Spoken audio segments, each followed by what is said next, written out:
Big New York Ranger X factors in the Stanley Cup Playoffs. We talk about everything from Faceoff wins to needing to shut down star players on the Devils or Canes, whichever of those two teams the Rangers play in the first round. We also talk about who needs to do better for the Rangers in the playoffs than they did last year. All this and much, much more on today's episode of Locked On New York Rangers.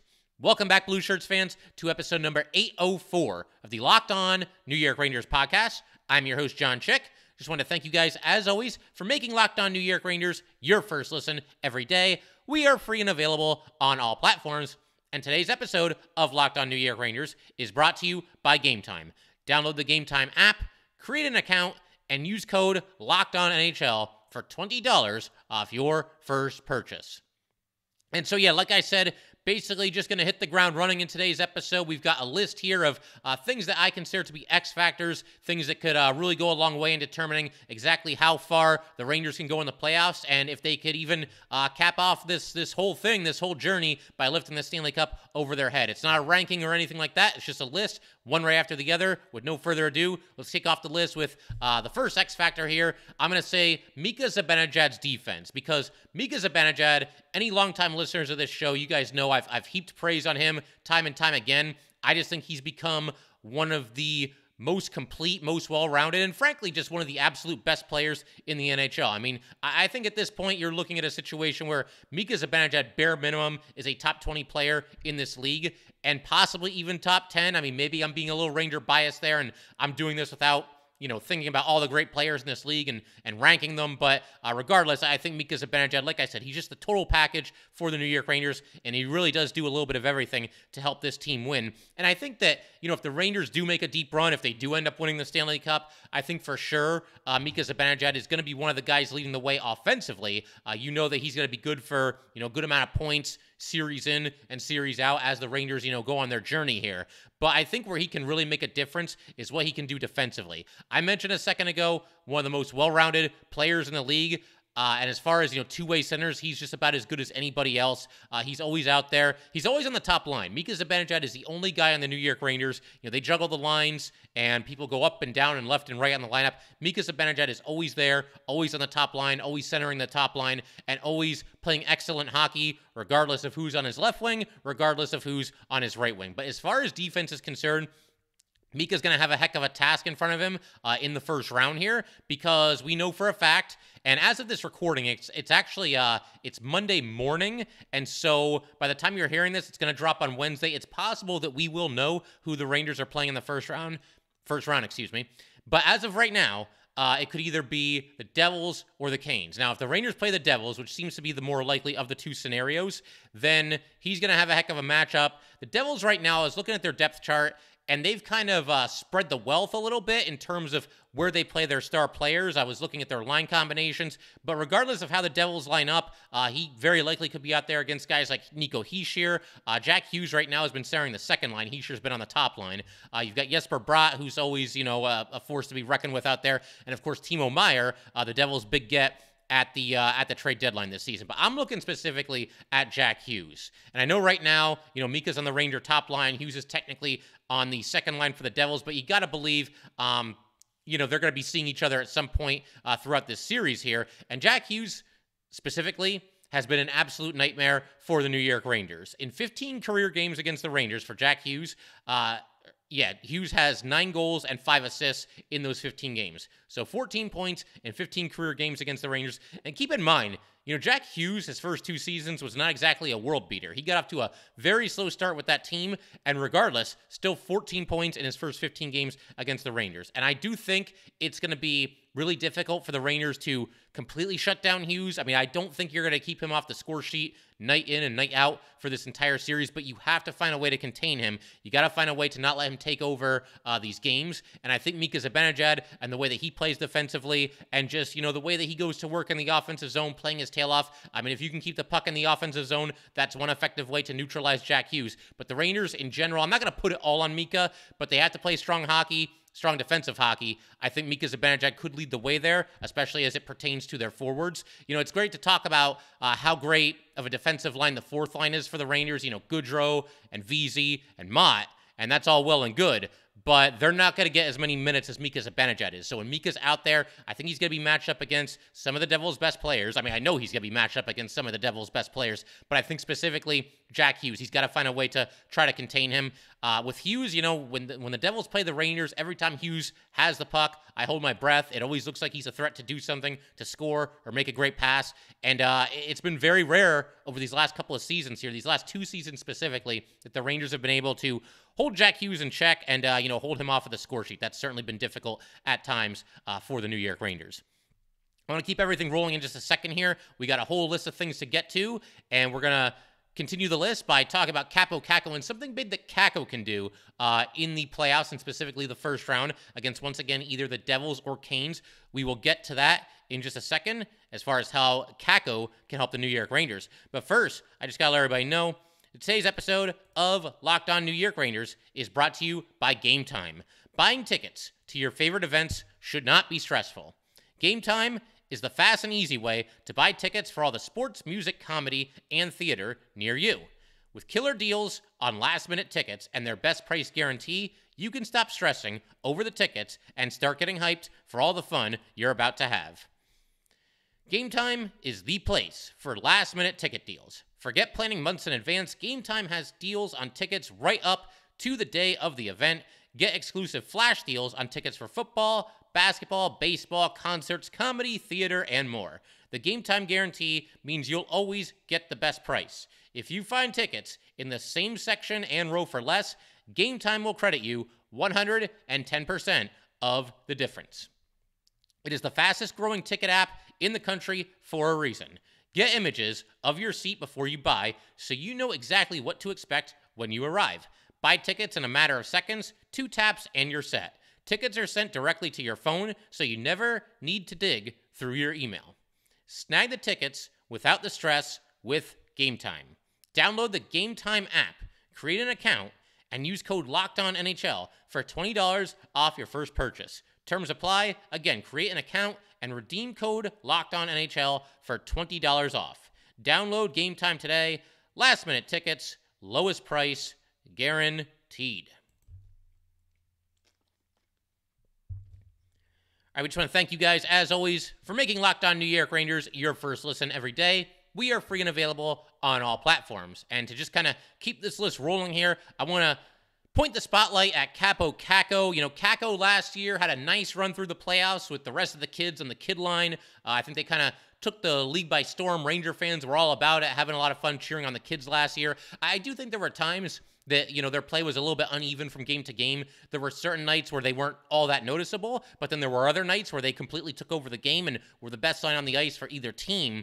And you just hope that the kid line in general brings some more consistency this year and basically picks up where they left off last year. But as good as the kid line was, and I think certainly you'll take the kind of production that they provided from your third line, but as good as they were, Kaapo Kakko ends up being a healthy scratch in Game 6 of the Eastern Conference Final in Tampa Bay, with the Rangers facing elimination. He's a healthy scratch in favor of Dryden Hunt. I got nothing against Hunt. Obviously, he's a hardworking player and would stick his nose in there, watch out for his teammates while he was a New York Ranger. But, the Rangers ended up having to place him on waivers early this season. He gets claimed, and Dryden Hunt obviously no longer a New York Ranger, whereas with Kaapo Kakko, he's somebody that's supposed to be a building block, one of the pillars of your franchise. So I didn't agree with that move to scratch him last season, and probably never will agree with that move. But Kakko, there's a chance for a little bit of a redemption story. Obviously, his season ended very unceremoniously last year in the playoffs when he was scratched.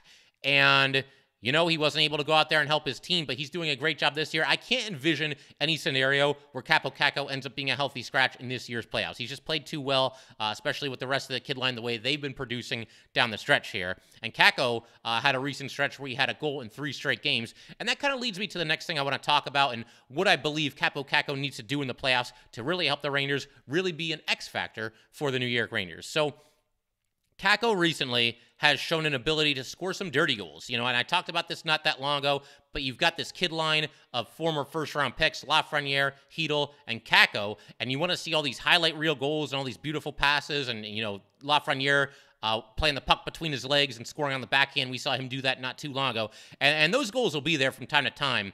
But with Kakko, I'm looking for some of those dirty goals, man. You know, he really has found an ability to do this recently. And to kind of illustrate my point here, I want to take a look back at the 5 most recent goals that Kaapo Kakko has scored, because he went through a little bit of a drought before that, but the 5 goals are all at least somewhat recent, you know, the last handful of weeks at least. And I want to look at those and just kind of break them all down and talk about what he's been able to do here, and that is score some dirty goals. Now, his most recent goal came in that absolute battle that the Rangers had against Tampa Bay. Now, this one was not a dirty goal. This one came on the rush. You had Hedl up the center of the ice, passes to his right to Kakko. Kakko with a wrist shot from the dot in the right faceoff circle, and he scores for the Rangers. So that one was, you know, scoring on the rush. But take a look at the 4 most recent goals before that. They are all at least somewhat of the dirty goal variety. Second most recent goal that Kakko scored was against the Washington Capitals. On this play, Kaapo Kakko crashes the net. He had a defender just all over him on this play, but he's there in the crease, you know, holding his ground. He gets a pass from K'Andre Miller out of the corner, and he scores right there from the doorstep. The third most recent goal was against the Buffalo Sabres. You had Lafreniere taking a shot from the right side. The save was made. Hedl was unable to bury the rebound. Puck kind of shot up into the air, but there's Kaapo Kakko. He's hustling. He's getting to where he needs to be, and he stuffs it home once again right there from the doorstep. Fourth most recent goal was against the Florida Panthers. This happened after the Rangers stole the puck, specifically Filip Hedl stole the puck. He passes in deep to his right to Lafreniere. Lafreniere gets it back to Hedl. Hedl not able to finish from the doorstep, but there comes Kaapo Kakko just flying into the picture, looking like he was shot out of a cannon, and finding the loose puck and burying it. Kind of went sailing through the air, you know, while he was taking this shot here. I think he tripped over somebody, but again, just a blue-collar, hard-working goal for Kaapo Kakko there. And then the 5th most recent goal that Kakko scored, you get Ryan Lindgren taking a shot. Kaapo Kakko finds the rebound. He buries it once again from in deep. And, you know, again, with Kaapo Kakko and these guys that are drafted high, you're expecting these beautiful highlight reel goals, and they will get those from time to time. But I think Kaapo Kakko, we've seen him one year after the next start to assert himself a little bit more, start to take advantage of his size and his strength. And if he can play the way that Vladimir Tarasenko does, because we've seen Tarasenko since he's been a Ranger make some really strong drives to the net, just kind of that will not be denied, you know, mindset, and not settling for a shot from the perimeter, a shot that in all likelihood is not going to go in. Finding a way to will yourself to the front of the net. That's what we need from Kaapo Kakko. We need to see him in there in the crease, providing with the Rangers with another net front presence. And so far, so good down the stretch here for Kaapo Kakko. I really think that Kaapo Kakko, the way he can help the Rangers the most is, again, taking advantage of his size and strength, scoring some of those blue-collar goals. Not every goal is going to be, you know, of the highlight reel variety, and that certainly applies for the playoffs, because the playoffs, I mean, how many goals do we score in the playoffs that come as the result of a deflection or, you know, there's a scramble in front of the net? That's the kind of goals that you need to be scoring in the playoffs. You'll get some highlight reel goals from time to time, but the team that can really play with some grit and find a way to score those blue-collar goals, they're going to be put over the top as a result of that. So if Kaapo Kakko can continue to help the Rangers in that department, then that becomes an X factor for the New York Rangers. I mean, Kakko and the kid line, you could expand this whole X factor to include Kaapo Kakko in general and the entire kid line in general, because they're the third line. They'll be matched up with some other third lines, and they should be able to win a lot of those battles. But man, Kaapo Kakko getting the net, cleaning up some rebounds, scoring some dirty goals for this team, taking advantage of his size and strength the way he's begun to do, you know, very slowly but very surely over his time in this league. I think that's going to be absolutely huge for the New York Rangers. Another X factor here, Vincent Trocheck on the faceoff circle. I'm big on faceoff wins, always have been, always will be. You know, Vincent Trocheck, there's a lot of reasons why the Rangers brought him in, just kind of a Swiss Army knife, a guy that can pretty much do a little bit of everything to help you win, and he's had a heck of a first season with the New York Rangers. But look at what he's done on the faceoff circle. He has won 56.5% of his faceoffs. That is the best success rate of Vincent Trocheck's career. 2 years ago, he was at 56% even with the Carolina Hurricanes. So he beat his previous career high. It's also an area where he's just gotten better and better and better throughout his career. You know, if you look at his career totals, it basically increases every year as far as the percentage of faceoffs that he wins. But then you also look at the Rangers as a whole, and okay, how have they done on the faceoff circle this year? Because we thought this might be the first time in a long time where the Rangers win more than half of their faceoffs, and unless they rally down the stretch here, it doesn't look like it's going to happen. As a team, the Rangers are 20th in the NHL at 49.1%, so it's a little bit better than it's been in recent seasons, but they're still not at 50%. And when you look past Trocheck, you look at the other centers on the New York Rangers as far as how they've fared on the faceoff circle. Mika Zibanejad is at 49.4%. Filip Chytil, and I warn you, this is not pretty. Filip Chytil is at 39.3% for this season, and Barclay Goodrow is actually at a career worst 45.3%. So winning faceoffs in the playoffs, in an environment where everything becomes magnified, everything becomes that much more important, it's absolutely huge to me. And the other three Rangers centers are all below 50%, and that's where Vincent Trocheck really comes in, and his ability to win faceoffs becomes a big-time X factor for the New York Rangers. And, I don't know if there's a way to measure this or really quantify this, but something I've noticed about Trocheck is that not only is he really good on faceoffs, that's obvious. Anybody that watches this team knows that. But it feels like every time there's like a really big faceoff and a really big spot, the Rangers are down by a goal and there's a minute left and there's a faceoff in the Rangers zone, or the opposite. The Rangers are down by a goal and there's a minute left and there's a faceoff in the attacking zone. It feels like Vincent Trocheck always wins those faceoffs. He comes up clutch when it comes to his faceoff wins, and that's so big. I mean, that can be the difference between winning and losing a game. And, something else, and I've always mentioned this because, like I said, I'm big on faceoffs. If there's a situation where, just say it's like the middle of the second period, the game's tied at 1, and I don't know, it's game 2 of a playoff series.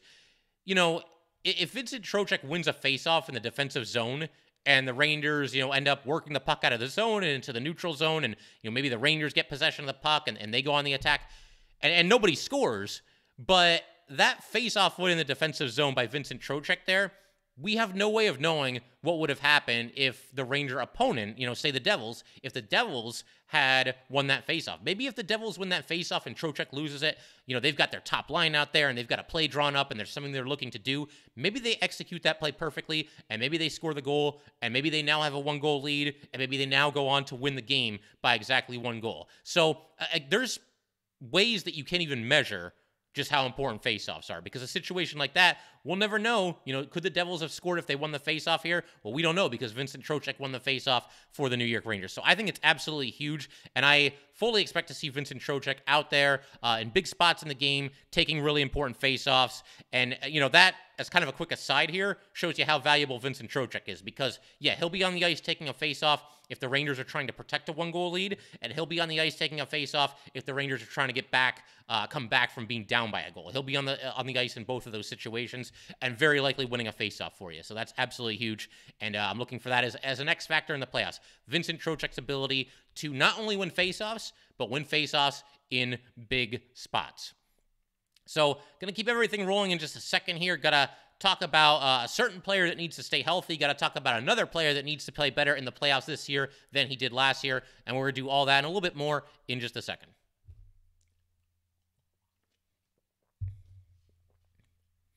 All right, so keeping everything rolling right along here.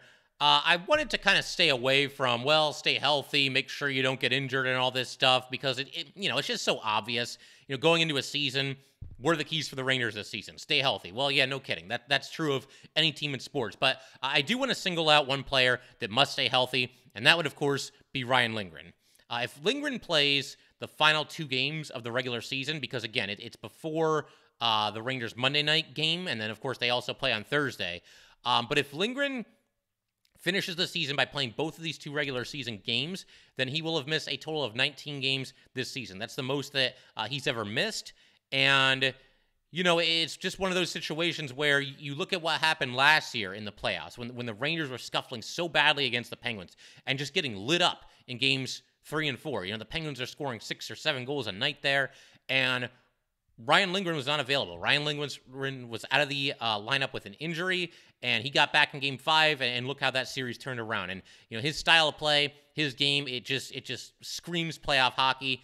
He establishes a physical tone, and I've said this before too, but he is the heart and soul of this team. It seems like a lot of Rangers, really gravitate toward him, and sometimes, man, it really feels like as Ryan Lindgren goes, so do the New York Rangers. He's somebody that they absolutely must have in the lineup night in and night out. He's somebody that actually makes Adam Fox better. He makes the Norris Trophy winner better. I mean, let that sink in for a second. And I'm sure there's a lot of give and take there. I'm sure Ryan Lindgren has benefited from playing with Adam Fox. But we've seen Adam Fox, I don't want to say struggle. That's too strong of a word. But maybe he's not at his absolute best at times when Ryan Lindgren is not in the lineup. So Ryan Lindgren, along with really the entire Ranger team, but Ryan Lindgren specifically, dealing with some injuries recently, he is somebody that must stay healthy throughout this run for the New York Rangers.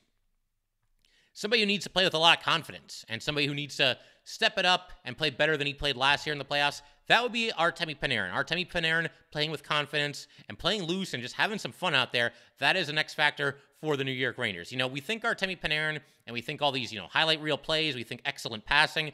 We might even think somebody who is selfless to a fault. I really do wish Artemi Panarin would shoot the puck a little bit more, and hopefully he will in the playoffs. And obviously, look, he shot the puck in Game 7 against Pittsburgh, so we can't forget that. But yeah, last year in the playoffs, something just fell off. Something just felt like it was lacking from Artemi Panarin.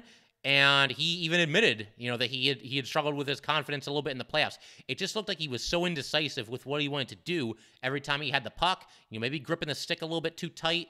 And Artemi Panarin needs to be Artemi Panarin. He needs to be the bread man. We're used to seeing this guy go out there and just have the time of his life playing hockey. He's almost like a little kid playing hockey out there sometimes because, a lot of times these pro athletes, they forget that it's supposed to be fun. You're supposed to enjoy yourself. And Artemi Panarin, I think part of the key to his success over the years has been that he goes out there and he's himself. He doesn't try to be anybody else, and he's relaxed, he's loose, he has fun playing the game, plays very instinctive hockey. He got away from all that in the playoffs last year, and I don't know if it was the playoff pressure in and of itself, or maybe it's like an idea that, well, it's the playoffs now, I have to be serious, I have to lock it. No.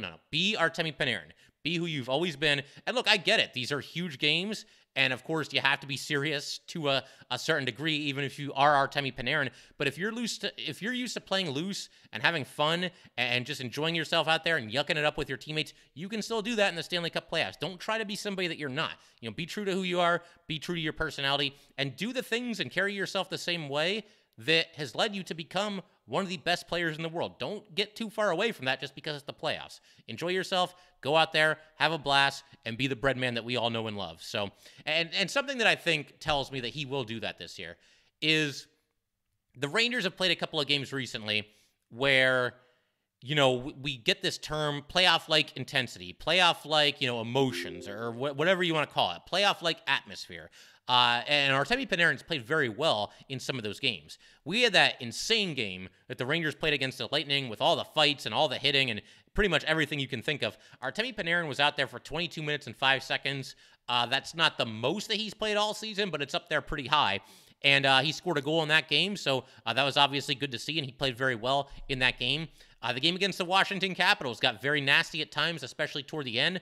Artemi Panarin, out there against the Capitals team that, all that nonsense that happened a couple of years ago, all the things with Tom Wilson. Artemi Panarin ends up with 3 assists in that game as the Rangers pull away from the Caps. And then there was also a game not too long ago. The Rangers played the Canes. That game, too, was played with playoff-like intensity. Panarin was all over the ice. He had a goal and an assist in that game. So the games that have felt the most like playoff games for the Rangers this season, especially recently, Artemi Panarin is playing very, very well. He's at the top of his game. So, and there's no substitute for the real Stanley Cup playoffs. I get that. But I still think it bodes well that the games that have felt the most like playoff games, Artemi Panarin has gone out there and played very, very well for the New York Rangers. And in many more cases than not, has contributed to the scoring. Another X factor for the playoffs, Patrick Kane. Just Patrick Kane. Are we going to get the 3-time Stanley Cup winner, the Hart Trophy winner, the Ted Lindsay Award winner? He's pretty much won everything. 9-time All-Star, Conn Smythe winner, Art Ross winner, the guy who's played 136 career Stanley Cup playoff games. Are we going to get that guy? Possibly the greatest American-born hockey player of all time. I mean, we could debate that, but certainly he's in the running there. Are we going to get that guy, or are we going to get the guy who's played a little bit hesitant, has been just not really himself down the stretch with the New York Rangers? And it is entirely possible, and this is something that I've mentioned in the past, other Ranger fans have mentioned this too, that Artemi Panarin, he's 34 now, not ancient, of course, but somebody who's on the back nine of his career as opposed to the front nine, is it possible that he's saving some of his energy? He wants a full tank of gas for the playoffs, and he wants to be able to go out there and just cut it loose and play like an absolute maniac. It'd be great to see that, and I hope that that's what's going on here. I just hope we're not going to get the Artemi Panarin who's constantly deferring.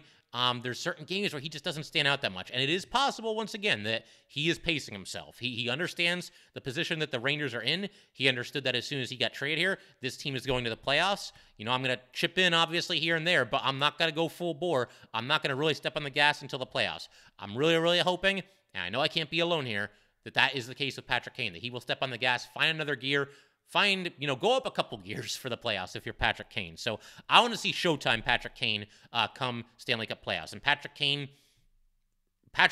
himself is just an X factor for the New York Rangers come playoff time here. I think another X factor, and this one applies if the Rangers play the Devils. I mean, it applies if they play the Canes too, but I think certainly against the Devils, the star players for the Rangers need to be the star players for the Rangers against the New Jersey Devils. I think there's been too many games this season, and of course the Devils won 3 out of 4 from the Rangers in the regular season.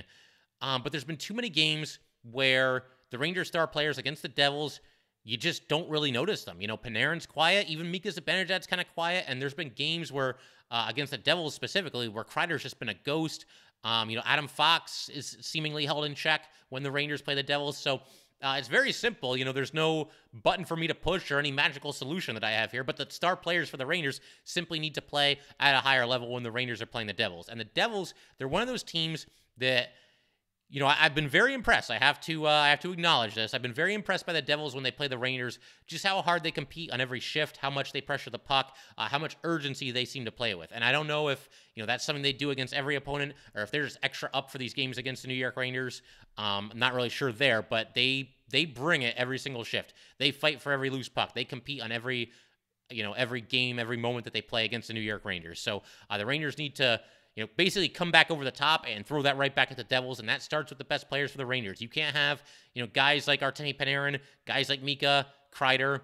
I mean, Tarasenko and Kane weren't here for all the games against the Devils, but you can't have all those types of players, not showing up for the Rangers, not being engaged for the Rangers against the New Jersey Devils. Sooner or later, your best players are going to have to be your best players if you're going to advance in the Stanley Cup playoffs, and that will especially be the case when the Rangers are playing the Devils. Something else that I see is kind of an X factor. This is kind of a fun one, and it involves the fans more than the Rangers. But, I'm going to say an X factor for the Rangers in the playoffs. Home ice advantage in New Jersey or in Carolina. Because Ranger fans travel very well. And I've noticed this more the last 2 seasons than maybe ever before. It's possible that with this recent run of Ranger success, we've got more Ranger fans kind of popping up all over the country. That's certainly possible. But Ranger fans travel very well, and they are kind of spread out across the country. Obviously, you know, there's a lot of them in Florida. Anytime the Rangers play on the road against the Canes, there's a ton of Ranger fans. And Ranger fans, when they play on the road against either the Islanders or Devils, it is not uncommon at all for there to be more Ranger fans in those buildings than Islander fans or than Devil fans. And so if the Rangers are, we know they're going to play the Devils or the Canes, but that being the case, let's see Ranger fans travel, let's see them go in those arenas, and let's see them make noise, and let's see them give the Rangers home ice advantage on the road. We know Madison Square Garden is going to be rocking, and Ranger fans are going to be making all kinds of noise, and that's going to be an electric environment. We know that, but let's also get home ice advantage for this team on the road. Don't cause any problems. If you're going to this game, don't pick a fight with anybody or anything like that. We've all been at a game where, people are drunk and acting stupid, and the next thing you know, there's a brawl going on. So we don't need any of that. But get in there and make some noise and support your team and, turn an away game into a home game, or do as much of that as you possibly can. I mean, you're not going to completely overtake the arena, but if there were more Ranger fans on the road in New Jersey or in Carolina than there are home fans cheering for either home team, that would be awesome, and that would be something that I think would certainly benefit the team.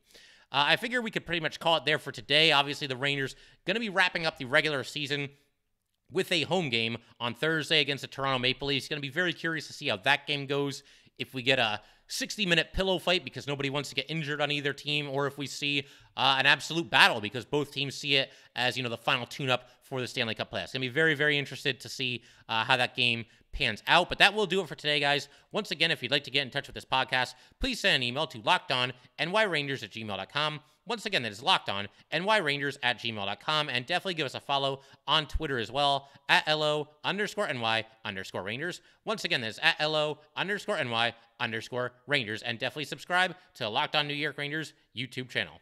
Thanks again, guys. I'll see you next time. Thanks for making Locked On New York Rangers your first listen every day. Now make your second listen Game to Game NHL. Every moment, every top performance, every result, Locked On Game to Game covers every game from across the NHL with local analysis that only Locked On can deliver. Follow Game to Game on Locked On NHL, available on the Odyssey app, YouTube, and wherever you get your podcasts.